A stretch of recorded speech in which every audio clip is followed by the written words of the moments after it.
Francesco Cavalierie from Windrose, and you're watching GRIMM TV. Let's rock!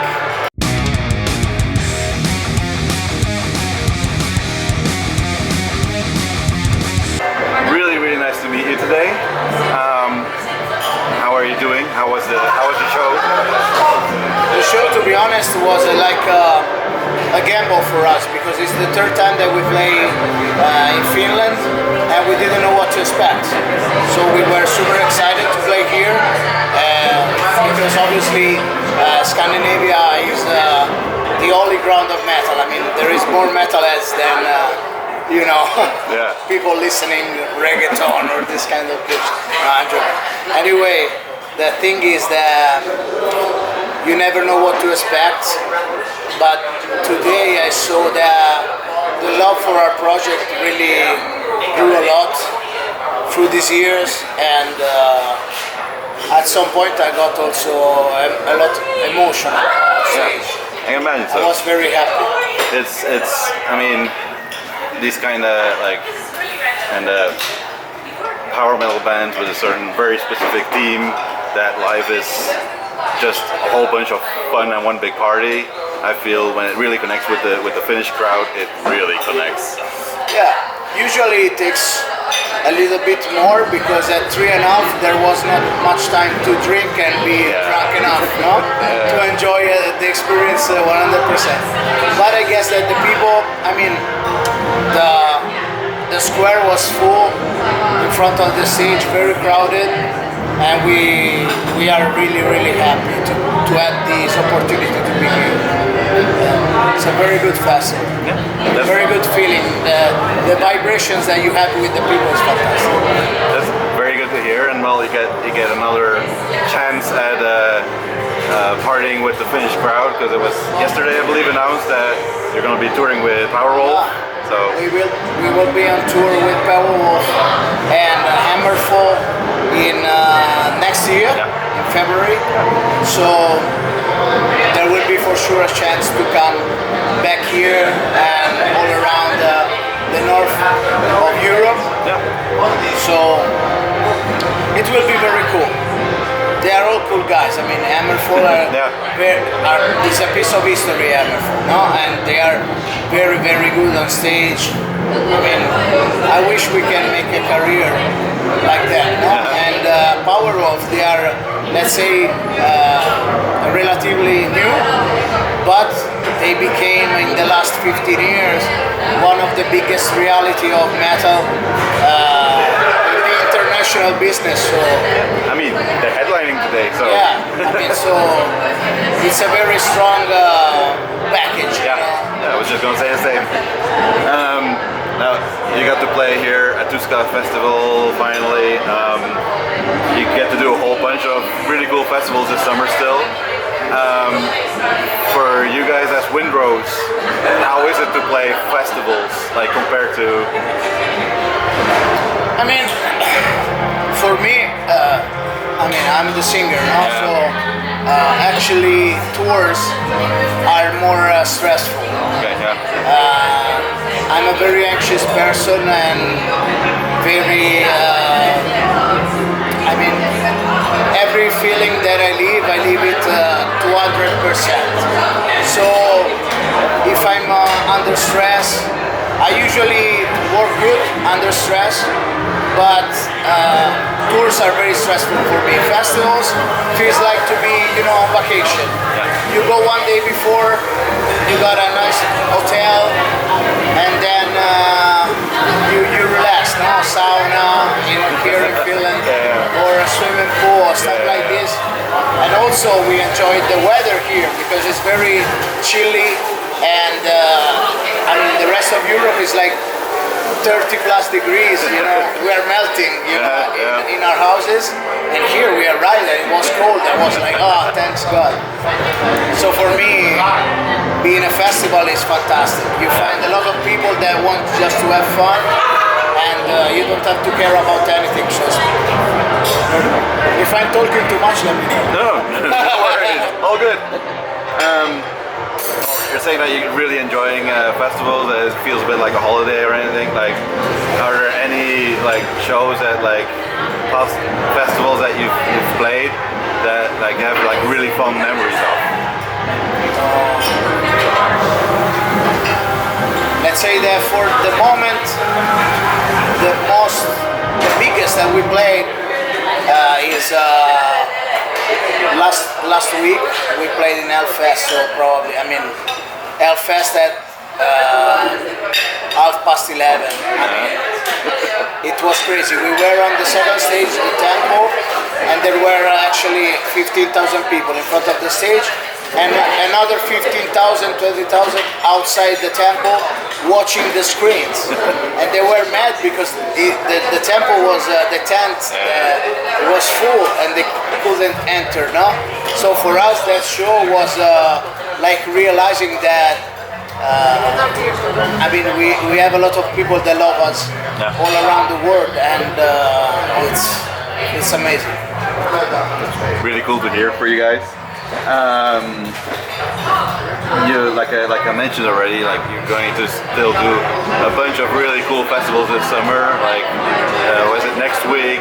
Pirate Fest or Pirate Metal Fest in Netherlands, and then Wacken. Yes. That's really amazing. We have a lot of beautiful festivals ahead, and some of them we are headlining, like the next one that obviously is smaller than this, but you know, when you start from nothing, because we started from from a small room doing rehearsals, in 2009, and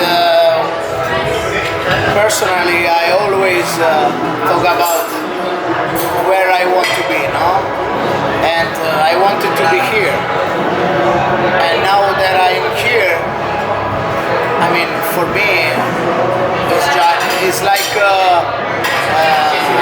have complete my goal, my life goal, and so now I'm enjoying, but also enjoying this journey, but also now that I'm here I want to give 200% of myself in this business. I want that the people that listen to us really find benefits from what we are giving to them, through our music. Yeah, sure. So this is my dream: share important messages. That could be fun. That could be other kind of messages, like we did in the past with other songs. There are some songs that seems to be like wars or battles, but when I talk about battles, I always talk about something that I have inside that I'm living every day, and there is a lot of personal stuff inside my lyrics, so I'm happy to share with a lot of people, and if they are helpful for them, it's even better. Yeah, that's cool.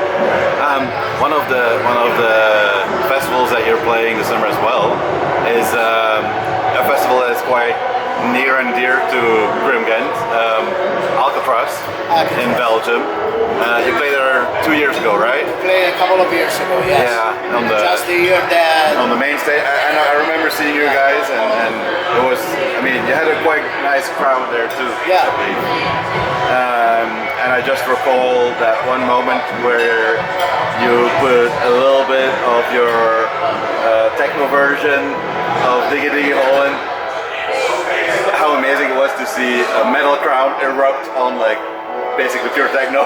That was just but because I think that first of all our crowd, the people that like Windrose is very heterogeneous, so it's not like many years ago where there were the people listening to thrash metal, the people listening to power metal, and they were one against each other, and I'm a defender, you are not, you are opposing, or this kind of stuff.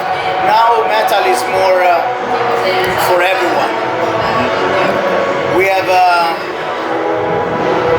people older than me listening to Windrose, we have people younger than me, we have people people that is barely 15, 16 listening to Windrose.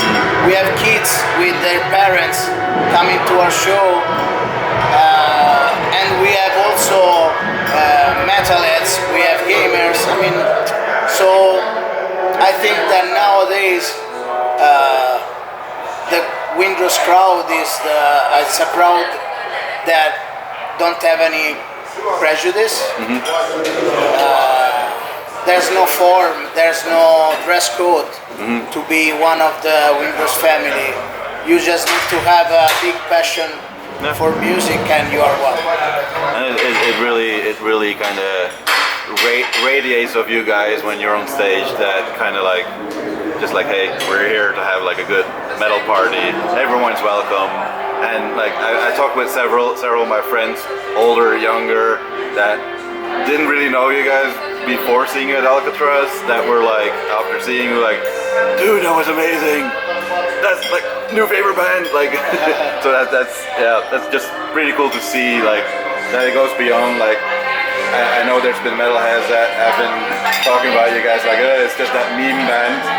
But it's really nice to see that it really goes way beyond that. It got you a really good boost, but like I really appreciate what you're doing right now. You know what is if you are a superficial person that you stop listening to Windrose, for example, listening Diggy Diggy All, this is Windrose. No. Diggy Diggy All was actually an idea that we had for the Japanese market. Because in the Japanese market, usually you put one song more. Usually the Japanese edition always have one song or two songs more, or some covers. So we made that cover, and we were thinking we put it for the Japanese version, and that's it. Then when our manager listened to the album, he said, no, we have to use this song as the ramp for success. It will be your first song on Napalm Records. And we were like, what? What the fuck? I mean, it's a cover. So that this brings you into Windrose, and then you listen to our music and you stay for our music. So that's the important thing. If you don't have the passions and you want to think that Windrose is just Diggy Diggy All or just a mean band, it's okay. I mean, at the end, I'm sorry for you, because we have a lot of stuff to say in our songs, and to be honest, what we are trying to put in our songs is what you don't hear by the other bands. Why? Because we are, I mean, guys, I'm the singer, so I'm the less knowledge of the band, because I mean, I studied opera singing, but I'm the less knowledge. And the other band members, when they were 15, they were like a Dream Theater and Symphony X cover band. I mean, they were playing, I mean, the whole time doing math on the instruments, no? So we are really very conscious of what to put in a song. We are very conscious of what is already listened a lot, and we always try to put something that you don't expect, something different, something fresh, because it's important to don't be a copy-paste of another band. So that's the key, in my opinion, that was successful for the Windrose music, because you start to listen to one song and you say, this is Windrose. That's the most important thing for me that we have done in our career. Yeah, like me personally, I used to be a huge power metal fan, like probably 15 years ago or something. Kind of grew out of it because to me it was growing stale. Everything started to sound happy metal, always the same. But like recently, bands like you and even Powerwolf and like that put these kind of like new little touches in there and like really put in a lot of effort in their craft. Kind of pull me back in a little bit. Like I'm still not a power metal fan anymore, but I really like your stuff. I listen to your album. Like it's not a on the regular rotation, but I love the album. Like, I really love what you guys are doing. Basically. I guess there is something different, no, between the power metal that we got in the early, let's say, 90s and early 2000. Now the power metal shifted a bit on something else. Yeah. I guess that we are more in the chamber, let's say, of Powerwolf, Sabaton. You know, you can go. Windrose is more appropriate to put it in this circle of bands compared to the bands from the 90s. I mean, Sonata Arctica, Stratovarius. I mean, they were, you know, they are, you know, majestic, but we had the capability to take power metal and do something different. I feel that some of them took themselves at some point a little bit too serious for me. Ah, okay. Because like you guys like take your music and your craft and your art really serious, but you're also having a lot of like openly fun. Why not? I mean, music is fun. Yeah. When you go to a concert, you want to have fun. You want to stop thinking about your life, your problems, and you want to, you know, you want to have a good time. That's what you pay for, and that's what you deserve. Listening to Windrose or going to this kind of gigs, you want to enjoy some hours without thinking about tomorrow. No? Then the problems and you know that gives life, we will think about them tomorrow. No? For tonight, we are at a concert and we have to party, and then we sing. So this is the spirit. Yeah, for sure. I'm gonna let you enjoy the rest of your day still. Have a great summer. I mean, it's a pretty long holiday that you're having. I mean, holiday. More or less. Yeah, more or less. And well, I'll see you guys at Alcatraz. I'm going myself to there to have another great show with you guys. To wrap this up, is there anything at all that you would like to say still to whoever ends up watching this, fans, new, like people discovering you, or feel free. I mean, we are really grateful for all the people, the old fans and the new fans that start that think about to join us in our path, in our journey in the music business, and we cannot say more than thank you all guys for attending to our shows, and I hope to see you soon on the road. Yeah, for sure. Thanks for taking the time to have a chat with me.